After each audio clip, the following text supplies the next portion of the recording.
और बात इस वक्त की बड़ी खबर की जो महाराष्ट्र से है। बता दें, पालघर में संतों की हत्या जिस तरह से हुई उस मामले में कार्रवाई की जा रही है। जानकारी के अनुसार पालघर में 3 लोगों की जिस तरह से हत्या की गई, इस पूरे मामले में पुलिस ने अभी तक 110 आरोपियों को गिरफ्तार कर लिया है और इनमें से 101 आरोपी ऐसे हैं जिन्हें 30 अप्रैल तक पुलिस रिमांड पर भेजा गया है। और आपको बता दें, इन आरोपियों में 9 नाबालिग भी शामिल हैं जिन्हें फिलहाल बाल सुधार गृह भेजा गया है। 300 लोगों पर हत्या का आरोप है। इस पूरे मामले की उच्च स्तरीय जांच के भी आदेश दे दिए गए हैं। 16 अप्रैल को पालघर में 2 संतों समेत 3 लोगों की हत्या हुई थी। चोरी के शक में 2 संतों और उनके ड्राइवर की निर्मम हत्या को किस तरह से अंजाम दिया गया, उसकी तस्वीर सोशल मीडिया पर सामने आई। बता दें, पुलिस की मौजूदगी में पुलिस के सामने ही पीट कर हत्या कर दी गई थी।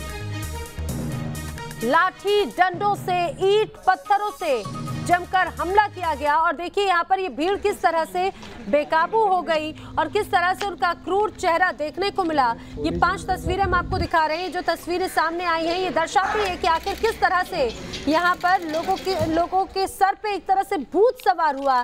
पालघर में मॉब लिंचिंग में 3 लोगों की जान चली गई। हालांकि अब उधर सरकार पर जिस तरह से लगातार सवाल खड़े हो रहे थे, अब उसके बाद में कार्रवाई करते हुए आनन फानन में 110 लोगों को गिरफ्तार किया है, जिसमें 9 नाबालिग शामिल हैं।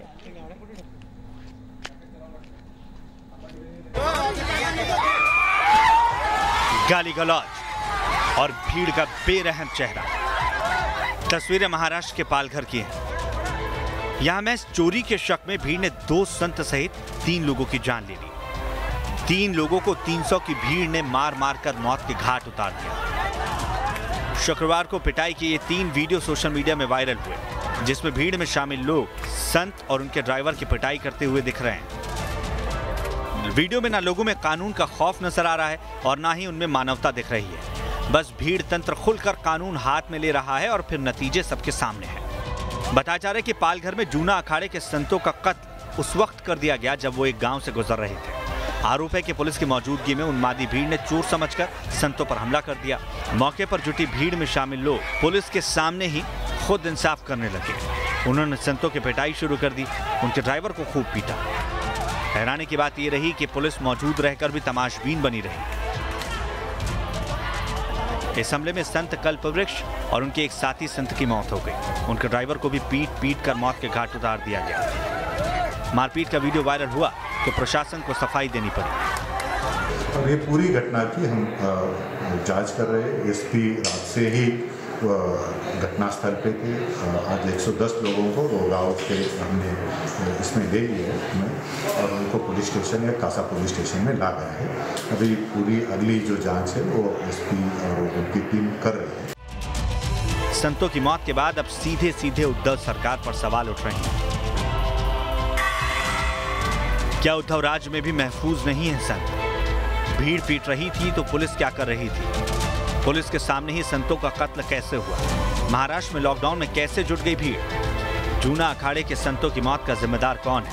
सबसे शर्मनाक बात यह है कि पुलिस के सामने इस प्रकार से भीड़ लोगों को मारती है, पुलिस के हाथ से छीनकर मारती है, पुलिस के सामने लाठियां बरसाती है और पुलिस भी कार्रवाई करने को तैयार नहीं। इससे और शर्मनाक बात क्या हो सकती है? कहीं ना कहीं महाराष्ट्र में कानून व्यवस्था लचर हो गई है, कानून व्यवस्था दिखाई नहीं पड़ती। इस प्रकार की अवस्था है और इसलिए हम मांग करते हैं कि तुरंत इसकी उच्च स्तरीय जांच की जाए। जूना अखाड़े ने कार्रवाई नहीं होने पर आंदोलन की धमकी दी। जल्दी से जल्दी हमें न्याय मिले और जो दोषी है उनको दंड मिले और उच्च स्तरीय जांच जो है गृह मंत्रालय द्वारा जो है उच्च स्तरीय जांच हो। ऐसे अपराधियों को माफ नहीं किया जाना चाहिए। और मैं अपनी तरफ से सभी संतों से, महात्माओं से निवेदन करता हूं कि ये जो हमारा 3 तारीख है, इसका हटने के बाद 4 तारीख के बाद में नासिक में बहुत बड़ा जो है सभी देश से साधु संत जाएंगे। अगर कोई हमारे को संतोषजनक जो है न्याय नहीं मिला तो फिर जो आगामी आंदोलन होगा। मॉब लिंचिंग पर लगाम लगाने की अब तक की सारी कोशिशें नाकाम रही हैं। पुलिस प्रशासन ऐसी घटनाओं को रोकने में लाचार नजर आ रहा है। लेकिन लॉकडाउन के दरमियान इतनी बड़ी संख्या में लोगों का इकट्ठा होना, हाथों में हथियार थामे नजर आना और पुलिस के सामने ही मौत के घाट उतार देना न सिर्फ पुलिस प्रशासन बल्कि महाराष्ट्र की उद्धव सरकार पर भी कई सवाल खड़े करती है। जानकारों का कहना है कि जल्द ही सख्त कानून बनाए जाएं तो लिंचिंग की घटनाओं को रोका जा सकेगा। Team news nation. और पंकज मिश्रा हमारे सहयोगी इस समय हमारे साथ में जुड़े हैं। पंकज, जिस तरह से ये कहा जाए कि निर्मम हत्या की गई, हालांकि अब कार्रवाई जरूर की जा रही है, 110 लोगों को गिरफ्तार किए जाने की बात कही जा रही है, और किस तरह की कार्रवाई की गई है, क्योंकि इस घटना के बाद से सीधे सीधे प्रदेश सरकार पर सवाल खड़े हो रहे हैं कि लॉकडाउन के बीच इतनी बड़ी संख्या में लोग आखिर इकट्ठा कैसे हुए। बिल्कुल, सरकार पर सवाल खड़े हो रहे हैं और पहली बार नहीं हुआ है जब मुंबई महाराष्ट्र में इस तरह से भीड़ जो है वो जमा हुई है। लेकिन एक भीड़ जमा होती है और देखते हुए कि जो सामने है वो साधु है, बावजूद पुलिस के रहते में इस तरह से बेरहमी से हत्या कर देती है, अपने आप में पुलिस पर, सरकार पर सवाल खड़े होते हैं। फिलहाल अगर इस मामले की बात करें तो खुद महाराष्ट्र के जो गृह मंत्री है उनका ट्वीट कल सामने आया, जिसमें उन्होंने कहा कि 101 लोगों की गिरफ्तारी अब तक हो चुकी है और जिस तरह से मांग की जा रही थी कि इस पूरे मामले में उच्च स्तरीय जांच हो, तो उच्च स्तरीय जांच के भी आदेश दे दिए गए हैं। इसके अलावा उद्धव ठाकरे का भी बयान सामने आया है, उन्होंने भी इस हत्या की निंदा की है और कहा है कि इसमें जो भी कसूरवार होगा उसको जो कठोर दंड है वो दिया जाएगा। तो सरकार जो है वो कहीं ना कहीं कठोर दंड देने की बात कर रही है, उच्च स्तरीय जांच की बात कर रही है, लेकिन बड़ा सवाल यही है कि आखिर पुलिस के रहते में, क्योंकि इंतजार पुलिस का किया जाता है, ये इंतजार होता है कि अगर पुलिस आ गई तो चीजें जो है वो ठीक हो जाएंगी, मामला जो है वो शांत हो जाएगा।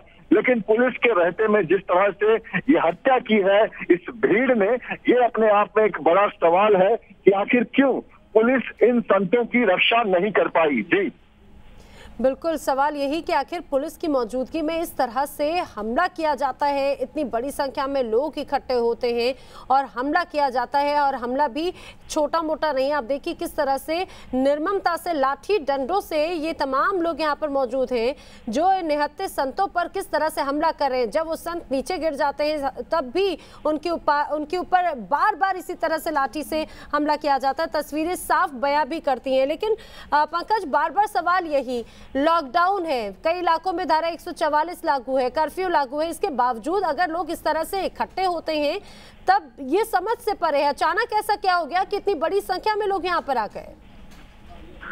नैना, मैं आपको एक लाइव एग्जांपल देता हूँ कि मैं इस वक्त उसी दिशा में आगे बढ़ रहा हूँ जहाँ पर ये घटना हुई है।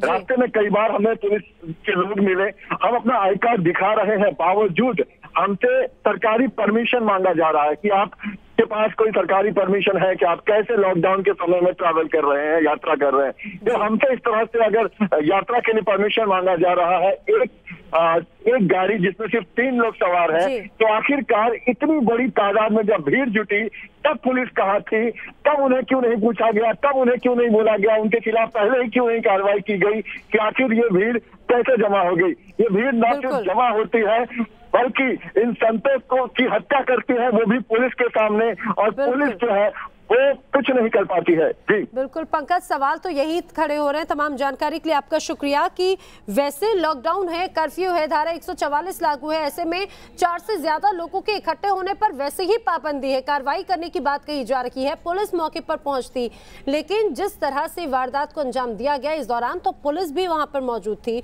पुलिस की मौजूदगी में पुलिस के सामने ही ये 3 लोगों पर ऐसे ही एक के बाद एक हमले किए गए और उनकी हत्या कर दी गई। पालघर में मारे गए ड्राइवर के परिवार ने उद्धव सरकार से इंसाफ की मांग की है। मुंबई में संतों पर जो हमला हुआ उस गाड़ी में मौजूद थे ड्राइवर और ड्राइवर का परिवार इस वक्त मेरे साथ में है। क्या नाम आपका, कौन लगते हैं आप नीलेश जी के? मैं उनकी वाइफ लगती हूँ, मेरा नाम पूजा है, पूजा नीलेश तेलगढ़े करके। मेरे को कब जानकारी मिली कि आपके पति के गाड़ी पर हमला हुआ है? मुझे 17 तारीख को शुक्रवार को सवेरे ये जानकारी मिली कि मेरे पति की गाड़ी पे हमला हुआ है करके। हम लोग को ये सब मतलब बहुत इमोशनल से बोले तो बहुत ही ये हुआ है, क्योंकि हमारे घर में कमाने वाला वही था, घर में राशन सब करने वाला वही था, क्योंकि उसके इस पे ही हम लोग का घर चलता था। अभी ये 2 छोटे बच्चों लोग ने अपना बाप खोया, इतनी सी उम्र में अपना बाप खो के वो लोग क्या कर सकते, कहाँ पे जाए हम लोग।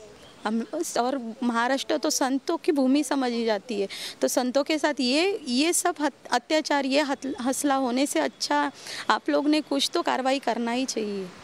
आप माँ हैं नीलेश जी की, और क्या कहना चाहेंगे? आपने अपना बेटा खोया है, इससे बड़ा दुख कोई नहीं है। नहीं सही। हेलो, मेरा बेटा है खोया हुआ है, वो गया था गाड़ी पे, ऐसा हो गया है, तो उसका न्याय कौन करेगा? अभी जाहिर सी बात है, यहाँ पर ये पूरे परिवार के जो लोग हैं, मित्र यदि हम कहें, ड्राइवर के आप मित्र हैं, क्या कहना चाहेंगे? किस तरह से ये निंदनीय है?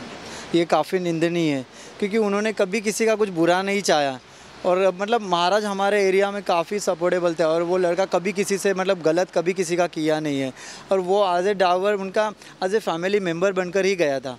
और उनके महाराज के एक वही थे चेले, उन्होंने कार भी दी थी सपोर्ट के हिसाब से कि चलो आपके पास कार इमरजेंसी जाना है, और वो भी अच्छे काम मतलब कार इसके लिए जा रहे थे, उनके गुरुजी का देहांत हुआ था, वो कोई ऐसे घूमने नहीं गए, टहलने नहीं गए हुए थे।